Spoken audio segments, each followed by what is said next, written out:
యెషయా గ్రంథము 53వ అధ్యాయము 5వ వచనాన్ని చదువుకుందాం. యెషయా గ్రంథం 53వ అధ్యాయము 5వ వచనాన్ని చదువుకుందాం. మన అతిక్రమ క్రియలను బట్టి అతడు గాయపరచబడెను, మన దోషములను బట్టి నలుగొట్టబడెను, మన సమాధార్థమైన శిక్ష అతని మీద పడెను, అతడు పొందిన దెబ్బల చేత మనకు స్వస్థత కలుగుచున్నది. ఇక్కడ చదువుకున్న వాక్యమును మనం గమనిస్తే, ఈరోజు గుడ్ ఫ్రైడే అంటే మంచి శుక్రవారము అంటారు. యేసుక్రీస్తు ప్రభు చనిపోయిన దినాన్ని మంచి శుక్రవారము అని ప్రపంచమంతా కూడా పిలుస్తారు. గుడ్ ఫ్రైడే, మంచి రోజు, శుభ శుక్రవారము అంటారు. ఎందుకు ఈరోజు మంచి దినము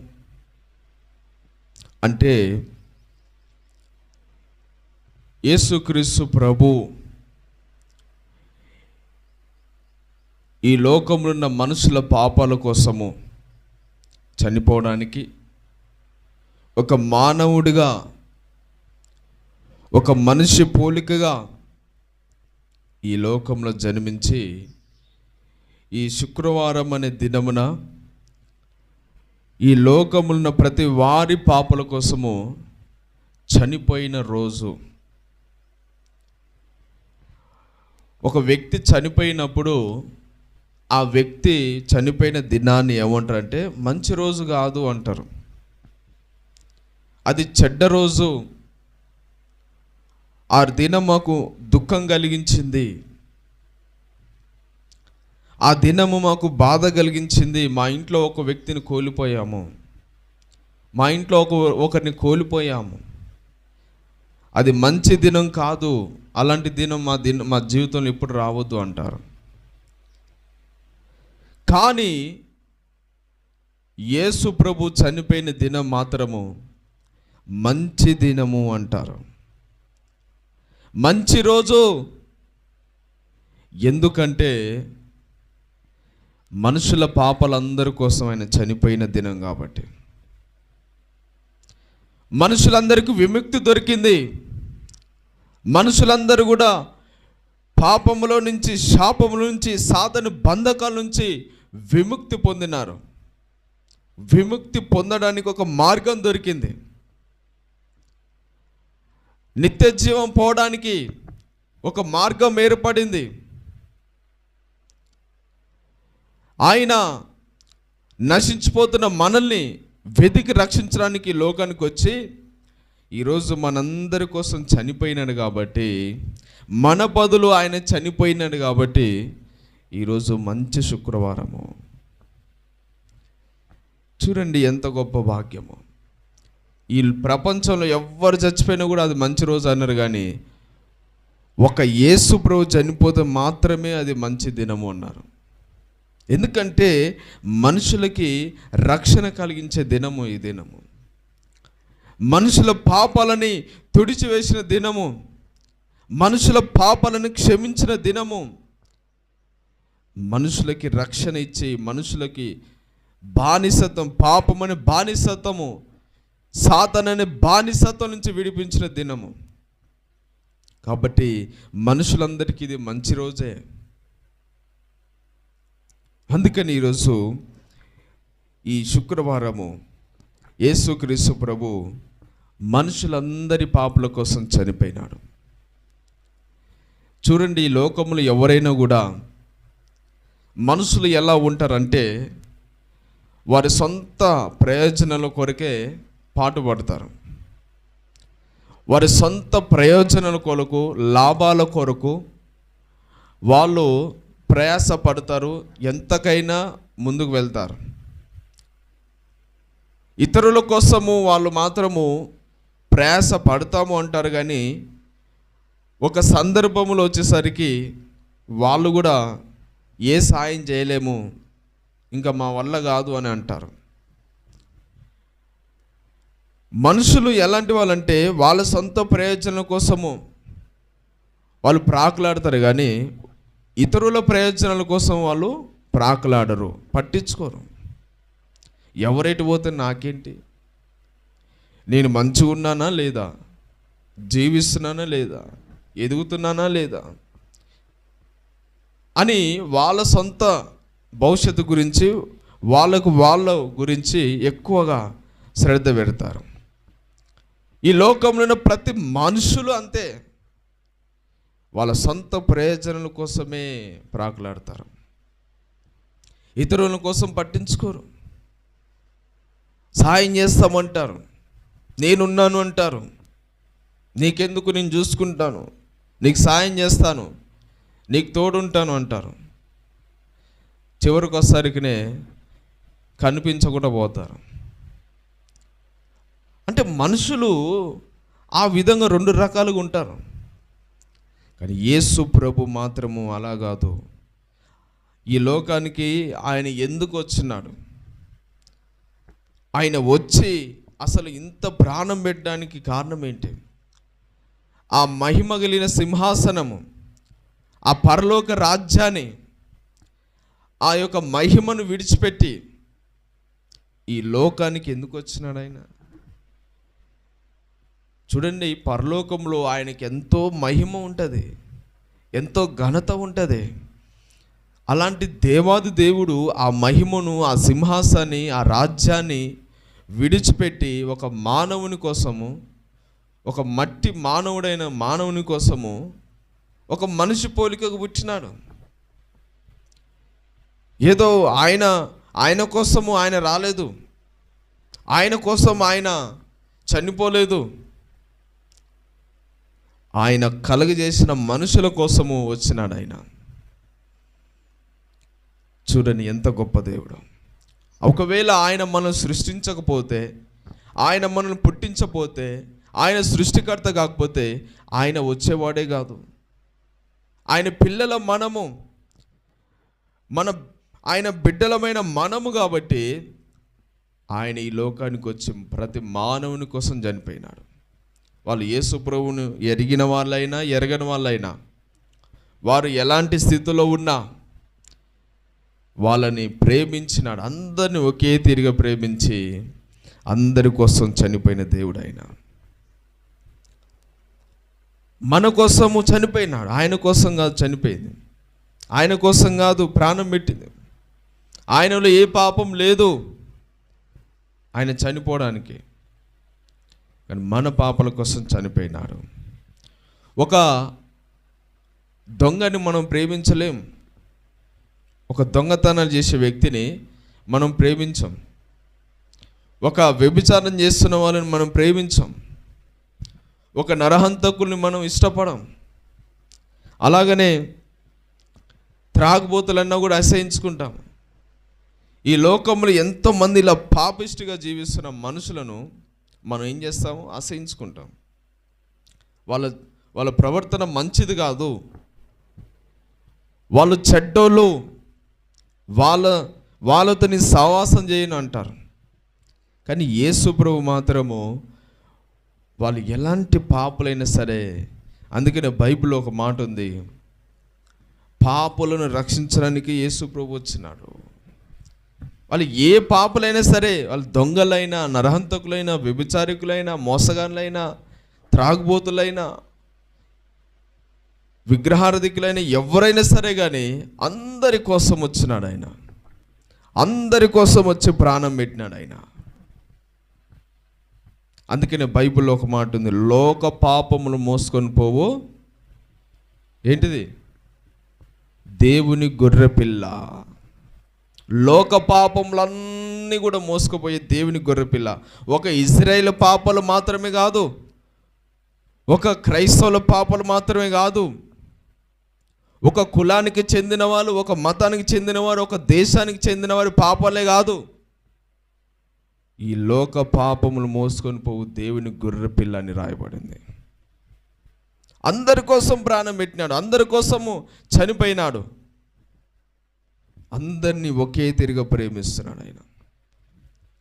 అందుకని ఈరోజు మనం ఆయన ప్రేమను తెలుసుకోవాలి. ఆయన మనం ఎంతగా ప్రేమిస్తున్నాడంటే ఆయన ప్రాణం కంటే ఎక్కువ ప్రేమిస్తున్నాడు. ఎంతగా ప్రేమిస్తున్నాడు? ప్రాణం కంటే ఎక్కువగా. చూడు, నీ కోసం, నా కోసము, అందరి కోసము ఆయన ప్రాణాలే లెక్క చేయలేదు. ఎవరైనా పెడతారు అట్లా ప్రాణం? ఎవరు కూడా పెట్టరు. నీ బంధువులు పెట్టరు, నీ రక్త సంబంధికులు పెట్టరు, నీ స్నేహితులు పెట్టరు, నీ ఇంట్లో ఉన్నవారు కూడా పెట్టరు. నీకు ఎవరు కూడా నీ కోసం ప్రాణం పెట్టరు. కానీ యేసు ప్రభు మాత్రం పెట్టినాడు. నువ్వు ఆయనని ఎరగక ముందే పెట్టినాడు, నువ్వు పుట్టక ముందే పెట్టినాడు. నువ్వు ఏ స్థితిలో ఉన్నావో అది తెలుసుకో దేవునికి. నువ్వు కాదు ఆయన ప్రేమించింది, మొదట ఆయనే మనల్ని ప్రేమించి మన కోసం ప్రాణం పెట్టినాడు. ఎంత మంచి మాట చూడండి. యేసు ప్రభువే మనల్ని ప్రేమించి మన కోసం ప్రాణం పెట్టినాడు. మనం పుట్టక మునిపే ప్రాణం పెట్టినాడు. 2000 సంవత్సరాలు అవుతుంది. ఈరోజు ఎంత గొప్ప దేవుణ్ణి మనం నమ్ముకున్నాము. అందుకని ఆయన ప్రేమను కాదని, ఆయన ప్రేమను ఇంకా తెలుసుకోకుండా, ఆయన ప్రేమకులో అంటుకట్టబడకుండా, ఇంతగా ప్రేమిస్తున్నా కూడా, ఇంతగా ప్రాణం పెట్టినా కూడా, ఇంతగా కనికరిస్తున్నా కూడా ఇంకా నా వైపు తిరగకుండా, ఇంకా నన్ను అనుసరించకుండా, ఇంకా నా చిత్త ప్రకారం నడచకుండా, అయ్యో ఈ బిడ్డ ఈ లోకంలో ఉన్న వ్యర్థమైన వాటి కోసం పరిగెడుతున్నది, వ్యర్థమైన స్నేహితుల కోసం, స్నేహాల కోసం, వ్యర్థమైన లోకాశల కోసం పరిగెడుతున్నది. కానీ దేవుడు బాధపడుతున్నాడు, దుఃఖపడుతున్నాడు, దినమంతా ఆయన చేతులు చాచుతున్నాడు.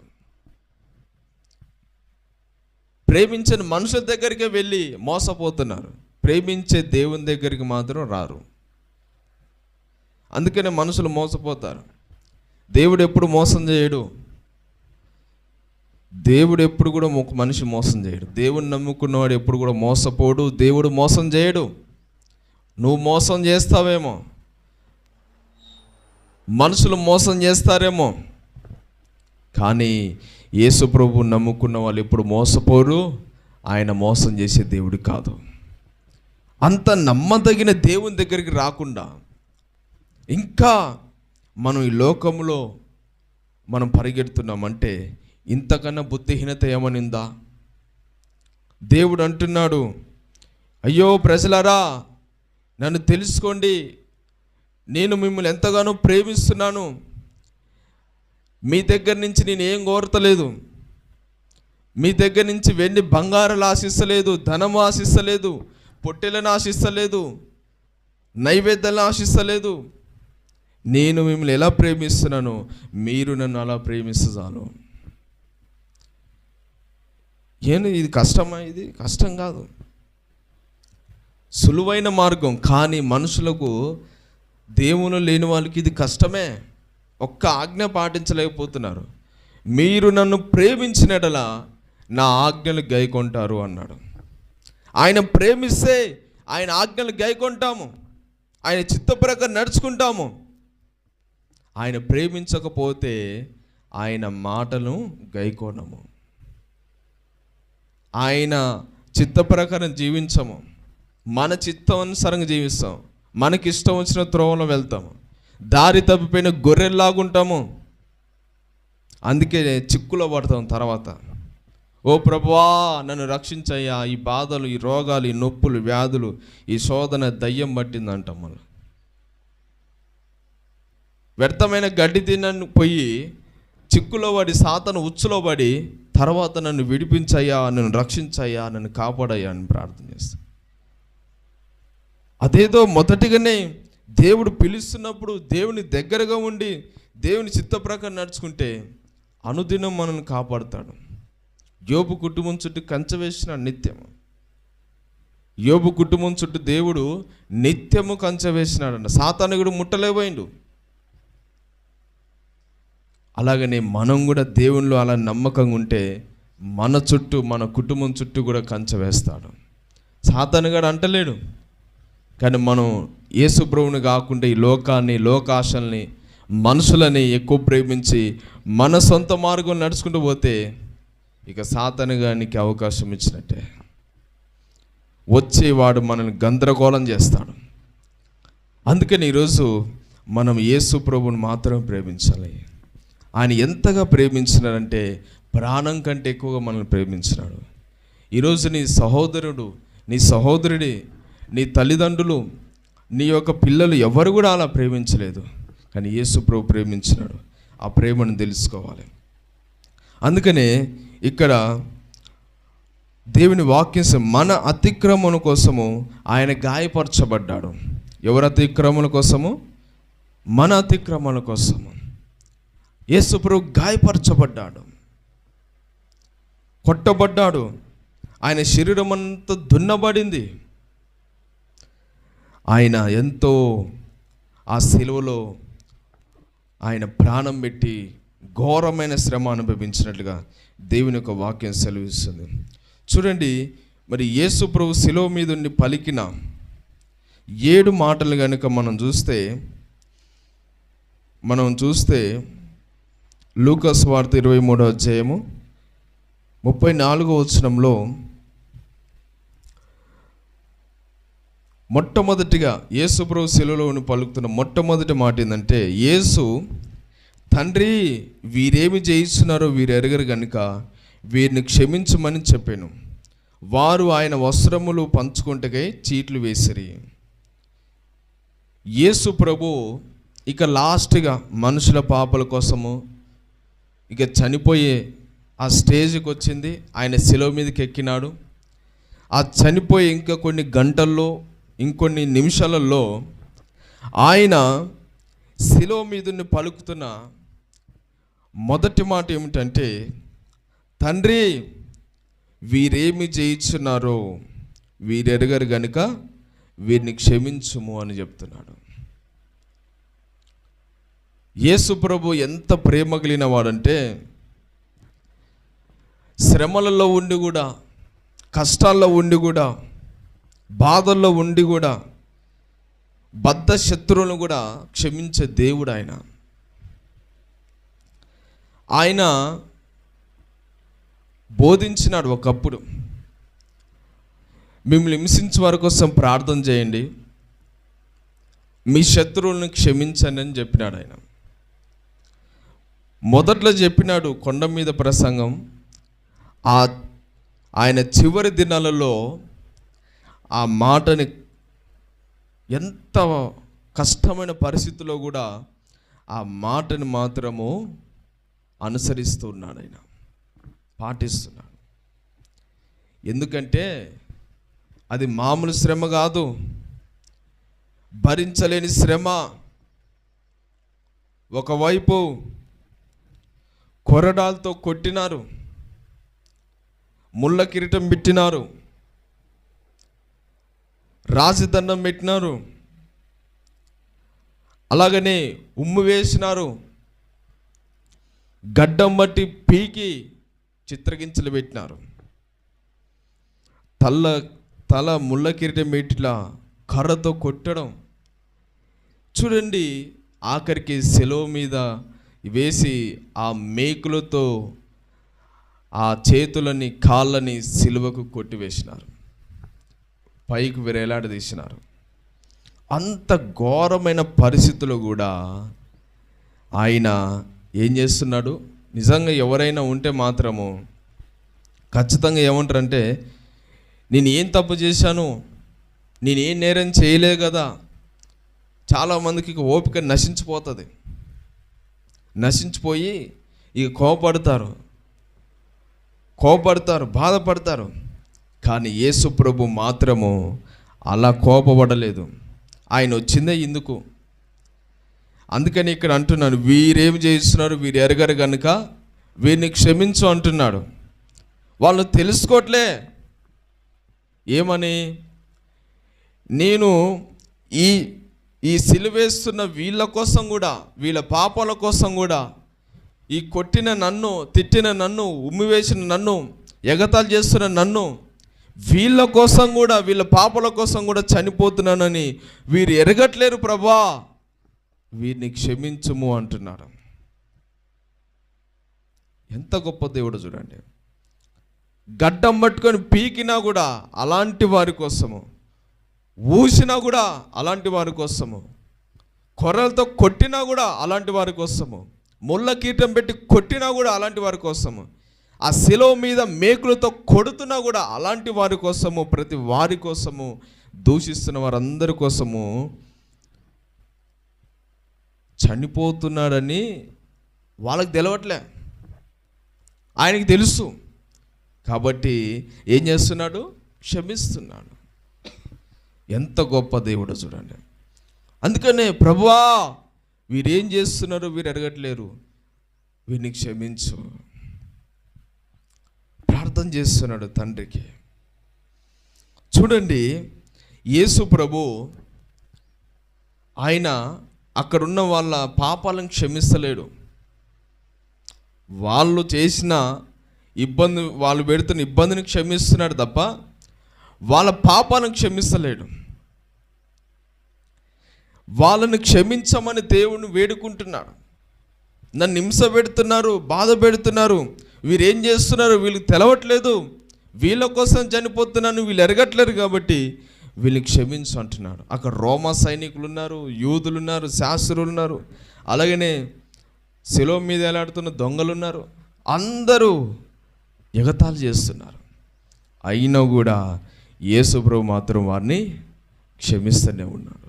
ఈరోజు మనం కూడా అలాంటి మనసు కలిగి ఉండాలి. యేసు ప్రభు అన్నాడు, మీ శత్రువులను మీరు క్షమించండి, మిమ్మల్ని హింసించే వారి కోసం ప్రార్థన చేయండి. అప్పుడు దేవుడే వాళ్ళని చూసుకుంటాడు. మనం పగ తీర్చుకుంటే పాపంలో పడిపోతాం. అదే దేవునికి అప్పగిస్తే దేవుడు వాళ్ళను మొత్తుతే ఇంకా మనం వాళ్ళకి తిరిగే ఉండదు. ఇక అందుకని మనము క్షమించమని వేడుకోవాలి. అలాంటి వారికి దూరంగా ఉండి మన ఎవరైనా ఇబ్బంది పెట్టినప్పుడు, హింసించినప్పుడు అలాంటి వారికి దూరంగా ఉండి అలాంటి వారిని క్షమించి దేవునికి అప్పగించాలి. దేవుడు చూసుకుంటాడు. వాళ్ళు కొట్టినారు కదని మనం కొట్టడం, తిట్టినారు కదని తిట్టడం, హింస పెట్టినారు కదని హింస పెడితే వాళ్ళకు మనకున్న తేడా ఏంటి?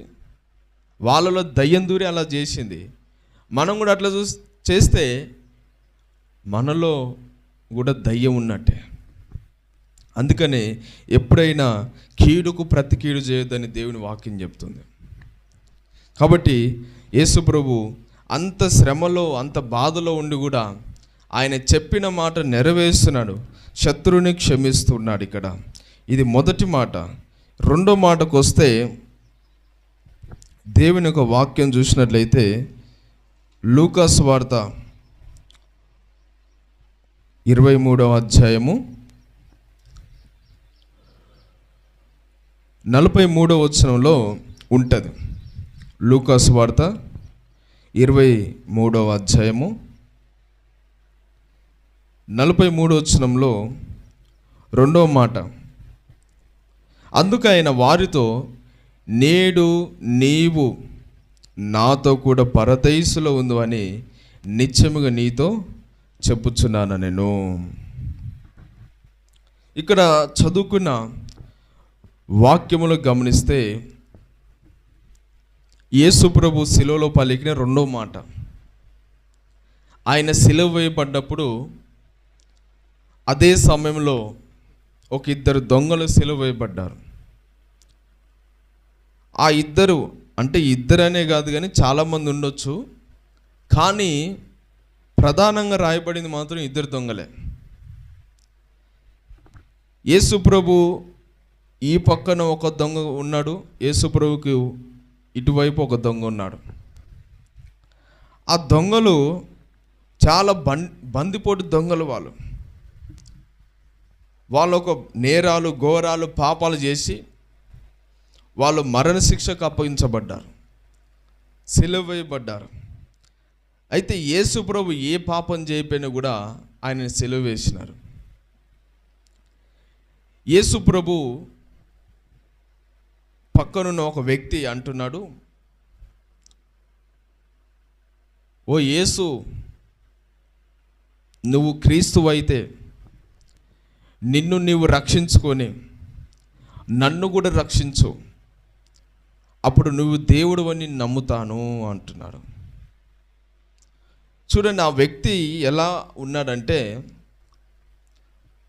అసలే ఒక పాపం చేసి నేరస్తుడిగా ఉండి శిలువకి అప్పగించబడ్డాడు. అలాంటి వ్యక్తి ఇంకా ఏమంటున్నాడు, నువ్వు క్రీస్తువైతే, నువ్వు దేవుడవైతే నిన్ను నువ్వు రక్షించుకొని నన్ను కూడా రక్షించు, అప్పుడు నువ్వు దేవుడు అని నమ్ముతాను అంటున్నాడు. చాలామంది ఏముంటారంటే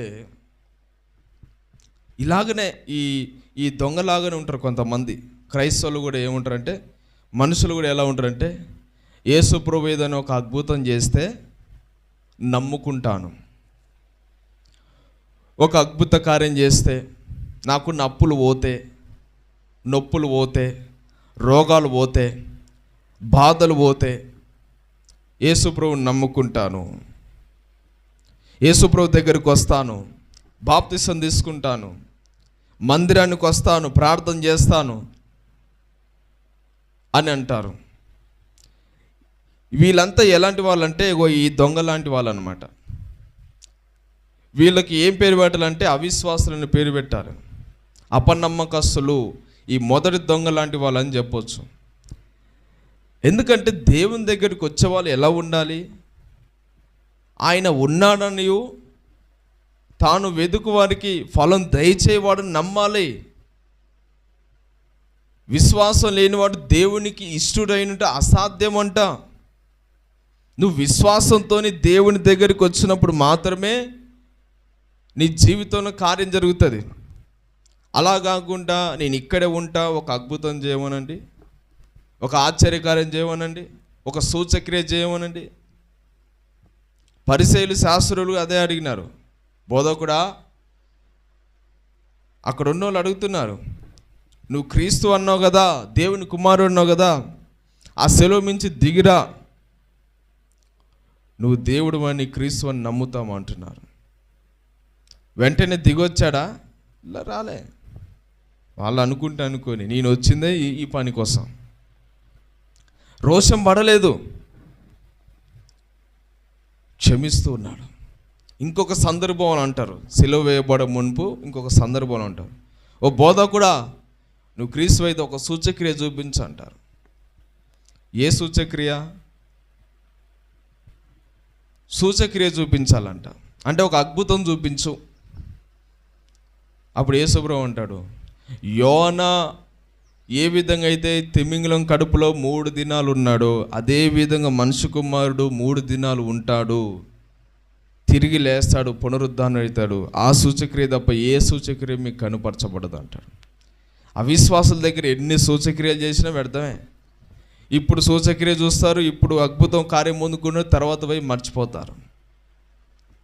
అందుకని బైబిల్ చెప్తుంది, నువ్వు చూసి నమ్మిన దానికంటే చూడకుండా నమ్మిన వాళ్ళే ధన్యులు. తోమా కూడా ఏం చేస్తాడు, నువ్వు గాయాలు చూపించు నేను నమ్ముతా అంటాడు. అవిశ్వాసే.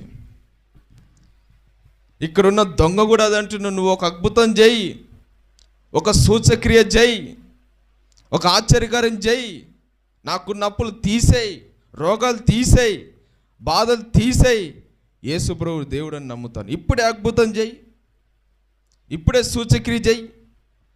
అరే దేవుని నమ్ముకుంటే నాకున్న బాధలు పోవట్లేవింది, కష్టాలు పోవట్లేదు, ఇబ్బంది పోతలేదు, రోగాలు పోతలేవింది అని అవిశ్వాస మాటలు మాట్లాడతారు. అలాంటి వారి జీవితంలో ఏ కార్యం కూడా దేవుడు చేయడు. అందుకనే బైబిల్ చెప్తుంది, నమ్ముట నీ వాళ్ళైతే నమ్ము ప్రతివానికి సమస్తము సాధ్యమే. నువ్వు ఫస్ట్ నమ్ము, దేవుడు నీ జీవితంలో గొప్ప కార్యం చేస్తాడు. అందుకనే మొదటిగా దేవుని యొద్దకు రండి, అప్పుడు ఆయన మన యొద్దకు వస్తారంట. ఇక్కడ ఇంకొక దొంగ ఉన్నాడు. ఆ దొంగ అంటున్నాడు, మొదటి దొంగని గద్దిస్తున్నాడు.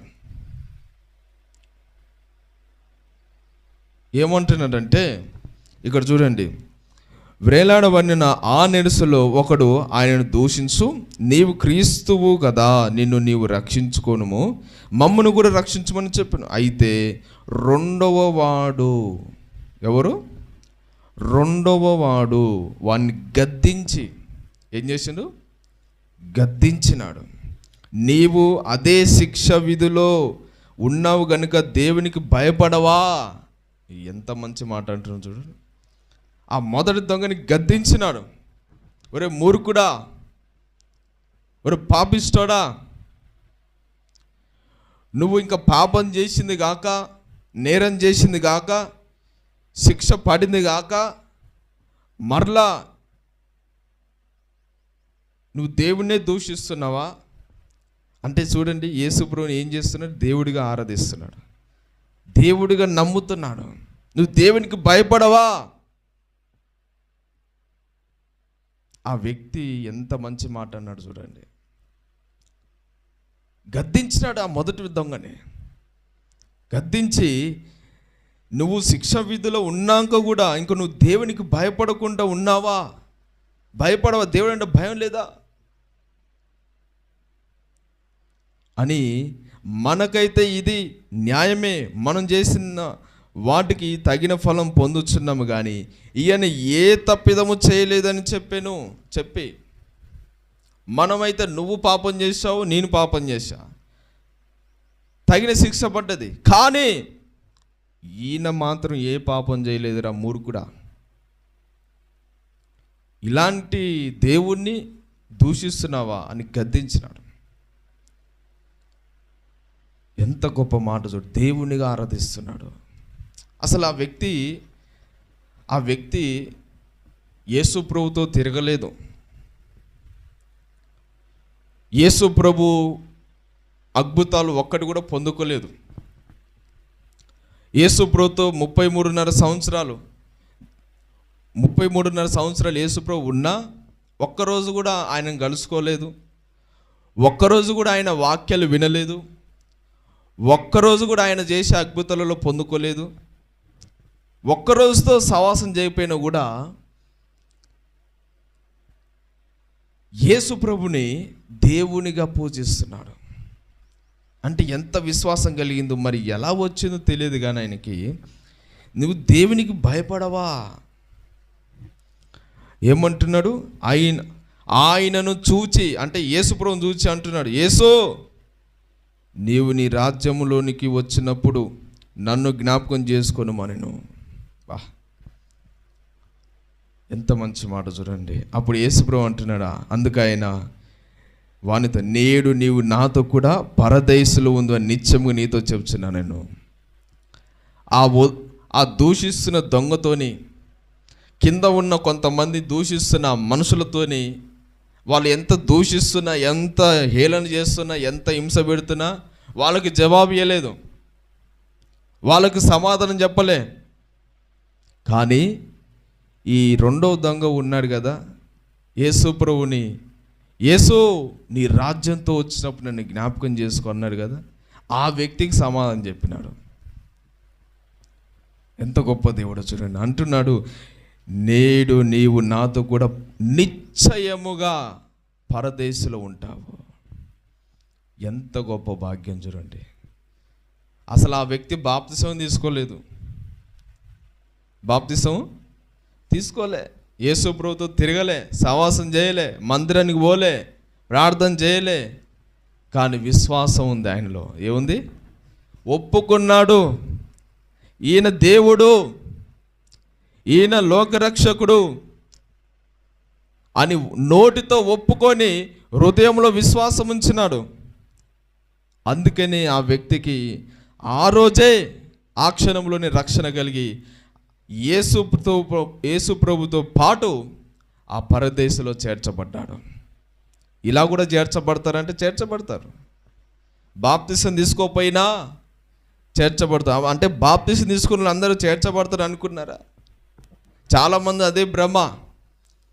ఇక నేను బాప్తిసం తీసుకున్నాను, బల్లారం పొందుతున్నాను, మంచిగా ఆదివారం చర్చికి పోతాను, ఇక నేను మందిరానికి పోతున్నా కాబట్టి నేను బాప్తీసం తీసుకున్నా కాబట్టి పరలోకను పోతానులే అనుకుంటాను. కానీ చేసే పనులన్నీ కూడా దుర్మార్గమైన పనులు, పాపిష్టి పనులు, దేవునికి ఆయాసకరమైన పనులు. బాప్తీసం తీసుకుని ఇలాంటి పనులు చేసి నువ్వు పరలోకానికి ఎట్లా పోతావు? పోరు. ఆ వ్యక్తి మారు మనసు పొందాడు. ఆ క్షణంలోనే మారు మనసు పొంది ఒప్పుకొని విశ్వాసం ఉంచి మారు మనసు పొందినాడు. కాబట్టి ఒకవేళ ఆ వ్యక్తి ఇంకో కొన్ని రోజులు జీవించినట్లయితే ఖచ్చితంగా బాప్తిసం పొందుకొని యేసుప్రభువుని నమ్ముకొని విశ్వాసం కలిగి ఉండేవాడు. కానీ ఆ ఛాన్స్ లేదు. ఇంకా అతడు సిలువ వేయబడ్డాడు, ఆ రోజే చనిపోయాడు, ఆ రోజే పరలోకంలో ఉన్నాడు. ఎంత గొప్ప వ్యక్తి చూడండి. మొట్టమొదటిగా యేసు ప్రభువుతో పరలోక రాజ్యంలో చేర్చబడింది ఈ శిలువ మీద ఉన్న రెండవ దొంగ. అందుకని ఈరోజు మనము నమ్మకస్తులుగా ఉండాలి, భయపడే వాళ్ళగా ఉండాలి. భయపడవా? దేవుని భయభక్తులు కలిగి మన హృదయములు విశ్వాసంతో ప్రభు రాకడ వరకు పరిశుద్ధంగా జీవించాలి. అప్పుడు మనం పరలోకం చేర్చబడతాము. ఇది రెండో మాట. మూడో మాటకు వస్తే యోహాను సువార్త 19వ అధ్యాయము 26వ వచనం చూద్దాం. యోహాను సువార్త 19వ అధ్యాయము 26వ వచనం. యేసు తన తల్లియు తాను ప్రేమించిన శిష్యుడును దగ్గర నిలిచినుట చూచి, అమ్మా ఇదిగో నీ కుమారుడు అని తన తల్లితో చెప్పాను. చూడండి, తర్వాత వచనం కూడా చూద్దాం, 27వ వచనం. తర్వాత శిష్యుని చూచి ఇదిగో నీ తల్లి అని చెప్పాను. ఆ గడియ నుండి ఆ శిష్యుడు ఆమెను తన ఇంట చేర్చుకొనెను. చూడండి, యేసు ప్రభు చూడండి, శిలువలో ఉండి పలుకుతున్న మూడో మాట ఏమంటున్నాడు? అమ్మా ఇదిగో నీ కుమారుడు అని తన తల్లితో చెప్తున్నాడు. అంత శిలువ శ్రమ అనుభవిస్తున్నా కూడా, అంత బాధ అనుభవిస్తున్నా కూడా, ఆ మరణం అంచులో ఉన్నా కూడా తన తల్లిని మాత్రం మర్చిపోవట్లే. తన తల్లిని మర్చిపోకుండా తన తల్లిని గుర్తు చేసుకుంటూ, ఒకవేళ మరి నేను పరలోకం వెళ్ళాక మరి నా తల్లి పరిస్థితి ఏంటి అని.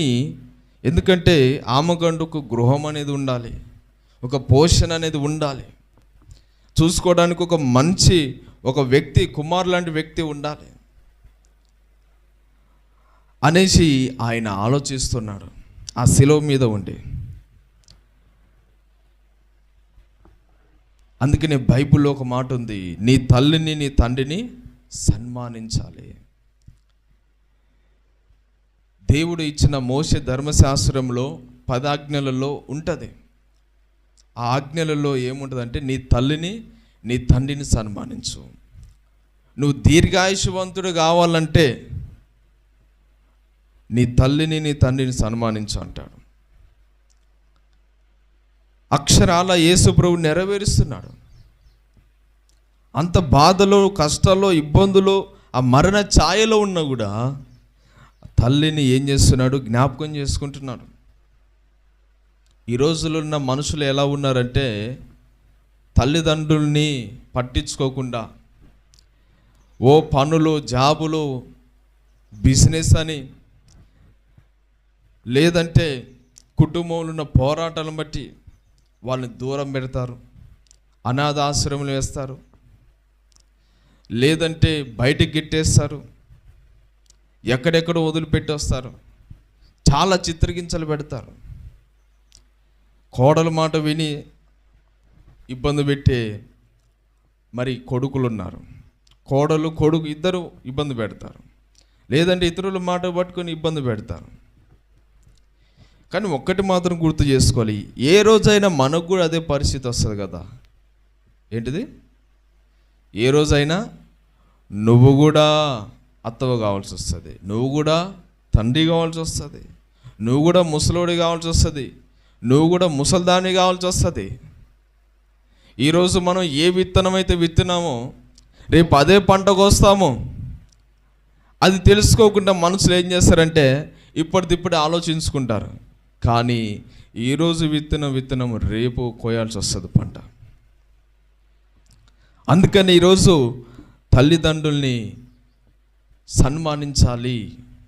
వాళ్ళని దుఃఖపెట్టడం, బాధ పెట్టడము అది దేవుని యొక్క చిత్తం కాదని దేవుని యొక్క వాక్యం సెలవిస్తుంది. అన్నీ ఉంచుకొని కూడా తల్లిదండ్రులు ఎంతో సంపాదించి పిల్లలకి ఇస్తే పిల్లలు ఏం చేస్తారు? తల్లిదండ్రులను పట్టించుకోకుండా అనాథాశ్రయం వేసేస్తారు. అనాథాశ్రయం వెళ్ళి అడిగితే ఎందుకు వచ్చామమ్మా ఇక్కడికి అంటే, కుమారులు లేరా, కుటుంబం లేదా, పిల్లలు లేరంటే ఉన్నారయ్యా, 5 కొడుకులు ఉన్నారు, బిడ్డలు ఉన్నారు, మంచి ఆస్తులు ఉన్నాయి. నేను నా భర్త సంపాదించిన ఆస్తి తీసుకొని నా కొడుకులు తీసుకొని నన్ను చదువుకుంటూ ఇలా అనాథాశ్రమం వేశారు. ఎంత ఘోరం అండి ఇది. చూడండి, ఇలాంటి వారికి ఒక దినాన అదే పరిస్థితి వస్తుంది. అందుకని మోసపోకుడి, దేవుడు వెక్కిరించబడడు అని దేవుని వాక్యం సెలవిస్తుంది. ఈరోజు అందుకనే యేసు ప్రభువు మాత్రము ఆ శ్రమలలో ఉండి శిలువ మీద ఉండి కూడా ఆ పక్కనున్న ఆ శిలువ ఆ శిష్యునితో అంటున్నాడు. పక్కనే ఎదురుగునే ఒక నమ్మకమైన శిష్యుడు ఉన్నాడు, యోహాన్ అనే ఒక నమ్మకమైన శిష్యుడు ఉన్నాడు. ఆయనతో అంటున్నాడు, ఏమంటున్నాడు? శిష్యుని చూసి, ఇదిగో నీ తల్లి. యోహాను, ఈమె నీ తల్లిక, ఈమెని నీ ఇంట్లో చేర్చుకో, ఈమెని బాగా చూసుకో, ఈమెని నువ్వు పట్టించుకోవాలనేసి ఆ పక్కనున్న శిష్యునితోనే చెప్తాడు, అతనికి అప్పగిస్తాడు. చూడండి, యేసు ప్రభు ఎంత గొప్ప దేవుడు. అందుకనే ఇక్కడ 3వ మాట అంటున్నాడు, అమ్మా ఇదిగో నీ కుమారుడు అని ఆ తల్లిని ఒక నమ్మకమైన శిష్యునికి అప్పగించినాడు. ఈరోజు మనం కూడా తల్లిదండ్రులను సన్మానించేవారు ఉందాము. ఇక 4వ మాటకు వచ్చేసరికినే దేవుని యొక్క వాక్యం చూస్తే ఇక్కడ దేవుని యొక్క వాక్యం చూస్తే 4వ మాట మత్తయి సువార్త 27వ అధ్యాయము 46వ వచనం చూద్దాం. మత్తయి సువార్త 27వ అధ్యాయము 46వ వచనం చూద్దాం.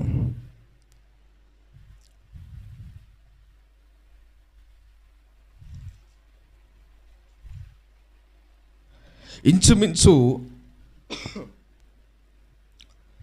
3 గంటలప్పుడు యేసు ఏలి ఏలి లామా సబక్త అని బిగ్గరే కేక వేసిన ఆ మాటకు నా దేవా నా దేవా నన్నెందుకు చేయి విడిచితివి అని అర్థము. చూడండి, యేసు ప్రభు శిలువలో పలుకుతున్న 4వ మాట. ఎన్నో మాట? 4వ మాట. మనం ఇక్కడికి గమనిస్తే మొదట యేసు ప్రభుని ఎప్పుడు సిలువేసినారంటే ఉదయం 9 గంటలకు వేసినారు. ఎప్పుడు? ఉదయం 9 గంటలకు వేసినాడు. 9 గంటలకు వేసినారు. ఆయన మధ్యాహ్నం 3 గంటలకు ఖచ్చితంగా చనిపోయినాడు శిలువ మీద. అయితే ఉదయం 9 నుంచి మధ్యాహ్నము 12 వరకు ఆయన ఒక 3 మాటలు మాత్రమే పలికినట్టుగా ఇక్కడ మనం చూస్తున్నాం. ఉదయం 9 నుండి మధ్యాహ్నం 3 గంటల వరకు ఇప్పుడు చదువుకున్న 3 మాటలు మాత్రమే పలికినాడు. ఈ 4వ మాట నుండి 7వ మాట వరకు అంటే 4 మాటలు. ఈ 4 మాటలు కూడా, ఈ చివరి 4 మాటలు కూడా మధ్యాహ్నం 12 నుంచి 3 మధ్యలో పలికినాడు.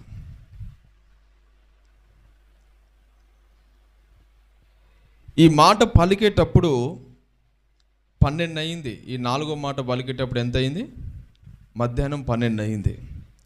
మధ్యాహ్నం మొదలుకొని 3 గంటల వరకు అని ఇక రాయబడింది. ఆ దేశమంతటనంట చీకటి గమ్మింది. ఇజ్రాయెల్ దేశమంతా కూడా, జెరూసలేం పట్టణం అంతా కూడా ఏమైపోయింది? చీకటి. మధ్యాహ్నం పూట 12 నుంచి 3 గంటల వరకు ఏమైపోయింది? చీకటి. నైట్ పూట చీకటి పడుతుంది, కానీ మధ్యాహ్నం పూట చీకటి పడడం అంటే అది ఏదో గొప్ప అక్కడ కార్యం జరిగిందని అర్థం. ఆ సమయంలో ఈ 4వ మాట పలుకుతున్నాడు. చీకటి గమ్మేసింది. అందుకని ఇక్కడ అంటున్నాడు, నా దేవా నా దేవా నన్నెందుకు చెయ్యి విడిచితివే. చూడండి, యేసు ప్రభువు అంటున్నాడు, నా చెయ్యి ఎందుకు విడిచావయ్యా? 33.5 సంవత్సరాలు తండ్రి అయిన దేవుడు యేసు ప్రభు చెయ్యి విడవలేదు.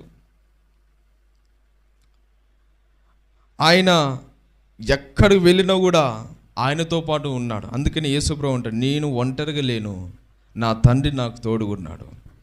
నేను చెప్పే మాటలు నాయి కావు, తండ్రి చెప్తే నేను చెప్తున్నాను. నాకు తండ్రిగా ఉన్నాడు, నాకు తండ్రి ఉన్నాడు అనేసి యేసు ప్రభు ఇక్కడ చెప్తున్నాడు. మరి ఇప్పుడు మాత్రము నా చెయ్యి ఎందుకు విడిచావు ప్రభువా అనేసి అంటున్నాడు. అంటే దేవుడు చెయ్యి విడిచిపెట్టాడు. ఎందుకు విడిచిపెట్టాడు? 33.5 సంవత్సరాలు తండ్రి అయిన దేవుడు యేసు ప్రభు చెయ్యి పట్టుకొని ఉన్నాడు కదా. మరి ఈ సమయంలో ఎందుకు విడిచిపెట్టినాడంటే, లోక పాపములన్నీ కూడా ఆయన మీద మోపబడ్డాయి కాబట్టి. హల్లెలూయా, దేవునికి స్తోత్రం. లోక పాపములన్నీ కూడా ఎవరి మీద మోపబడ్డాయి? యేసు ప్రభు మీద మోపబడ్డాయి. అందుకని ఇక తండ్రి అయిన దేవుడు తట్టుకోలేకపోయినాడు. దేవుడు ఎవరినైనా క్షమిస్తారండి, ఎంత ఘోర పాపనైనా క్షమిస్తాడు.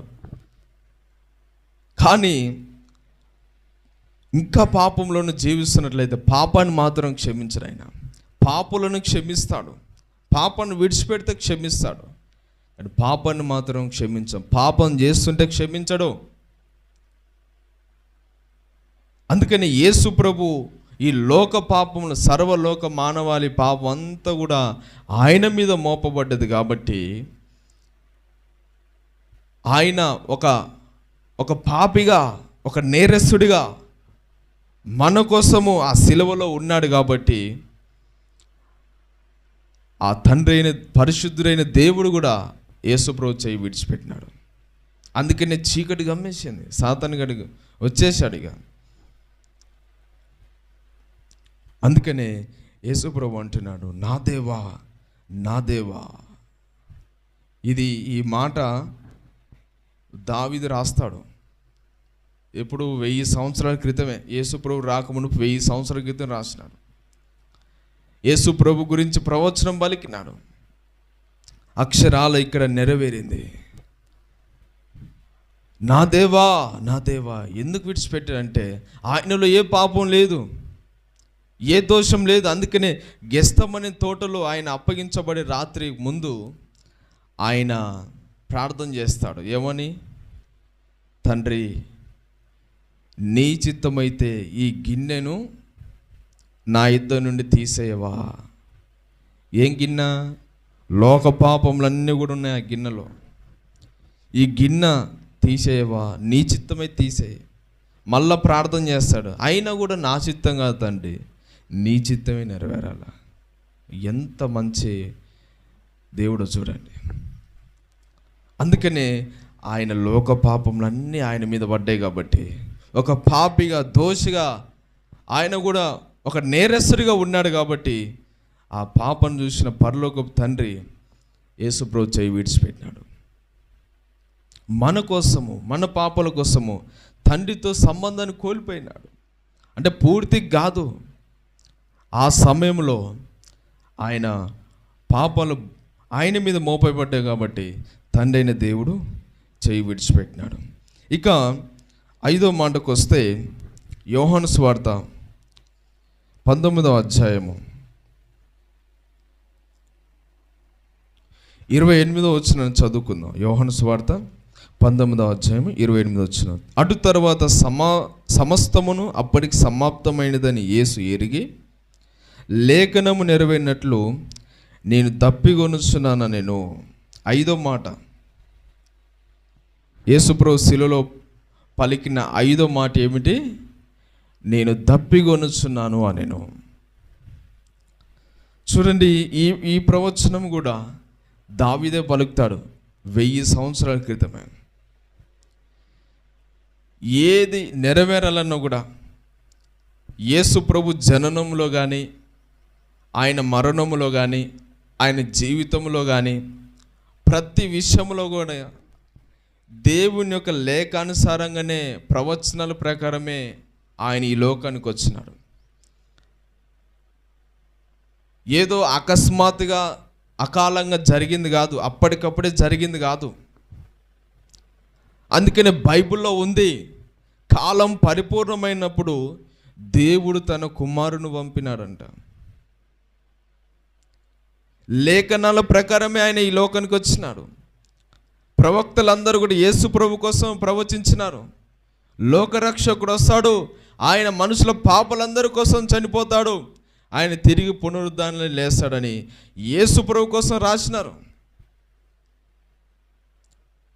అందుకనే ఆయన లేఖనం నెరవేరినట్లు అనేసి ఇక్కడ మాట్లాడుతున్నాడు. ఇక్కడ ఏముంది 28 వచనం. అటు తర్వాత సమస్తమును అప్పటికి సమాప్తమైన యేసు ఎరిగి లేఖనము నెరవేరునట్లు. అంటే బైబిల్లో రాయబడింది ఆ మాట, లేఖనం. నేను తప్పికొనుచున్న మాట ఎక్కడుంది? దావీదు పలుకుతాడు. ఎవరు? దావీదు కీర్తన గ్రంథంలో పలుకుతాడు. నాకు దాహం వేసినప్పుడు నాకు చేదునిచ్చారు అనేసి అంటాడు దావీదు, కీర్తనకారుడు.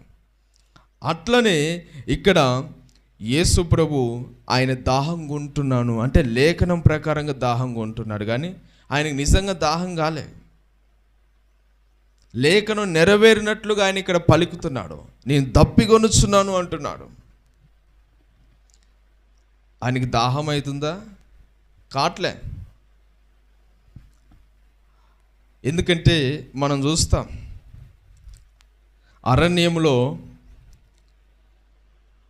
40 సంవత్సరాలు ఇజ్రాయేల్ ప్రజలకు బండ నుంచి నీళ్ళు ఇచ్చినాడు.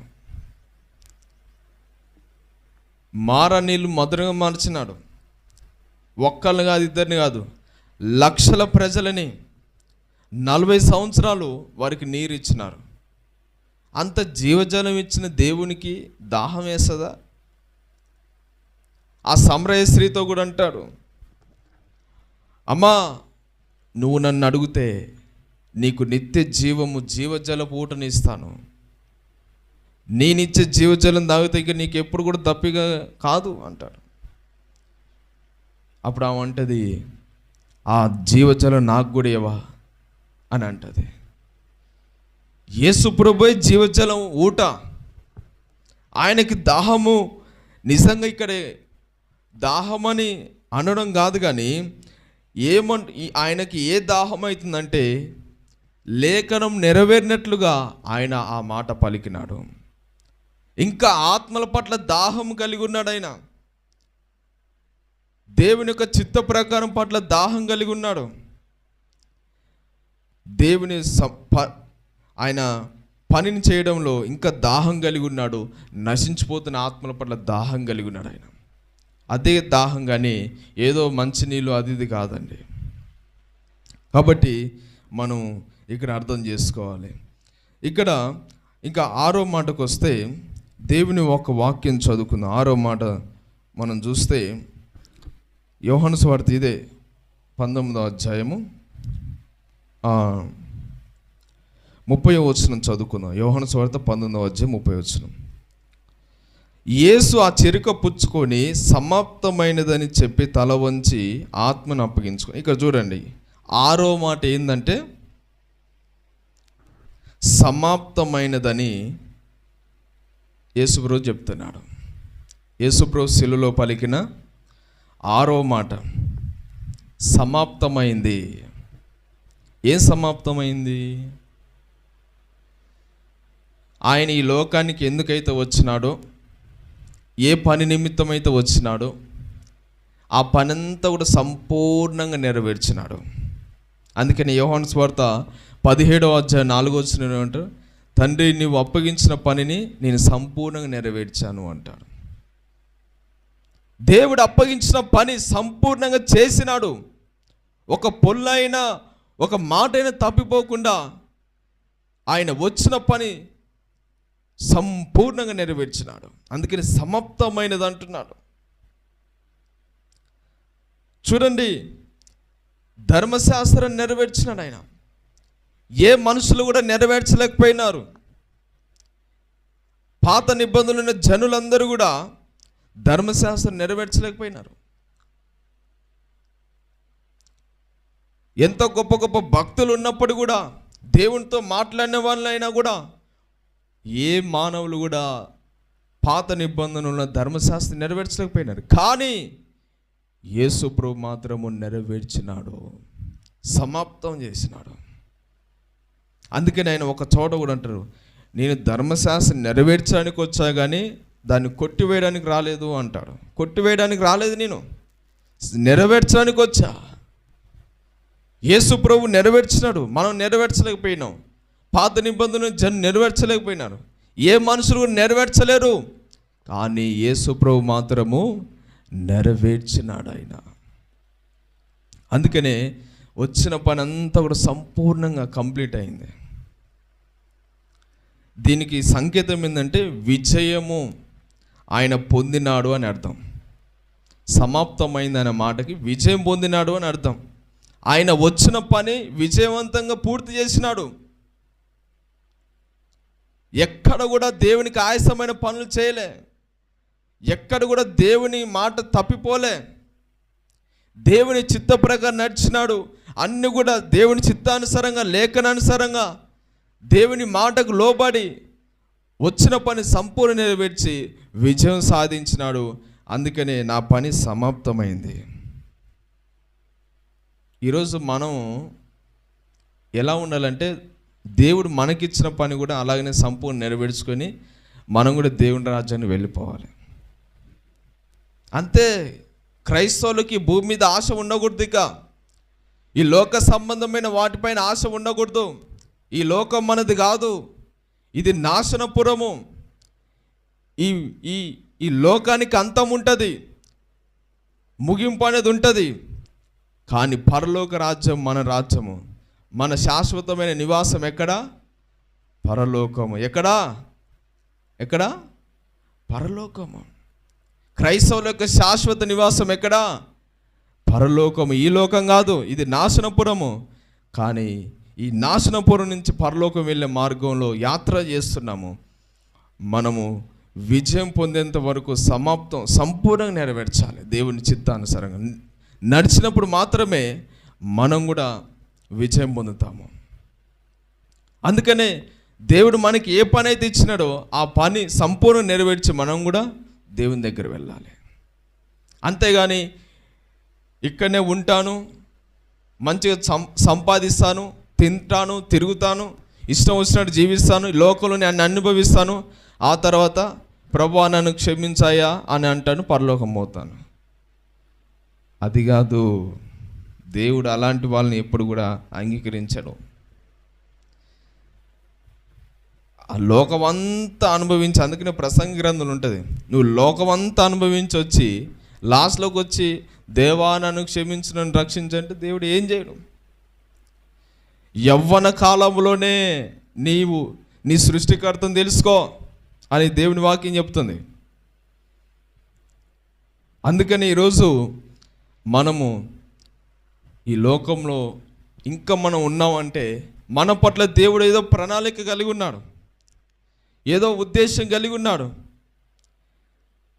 అది మనం గుర్తించాలి. గుర్తించి ఆయన చిత్త ప్రకారం నడిచి ఆ పని మనం సంపూర్ణ నెరవేర్చి మనము ప్రభు దగ్గరికి వెళ్ళాలి. అది మనం విజయం పొందినట్టుగా ఉంటాము.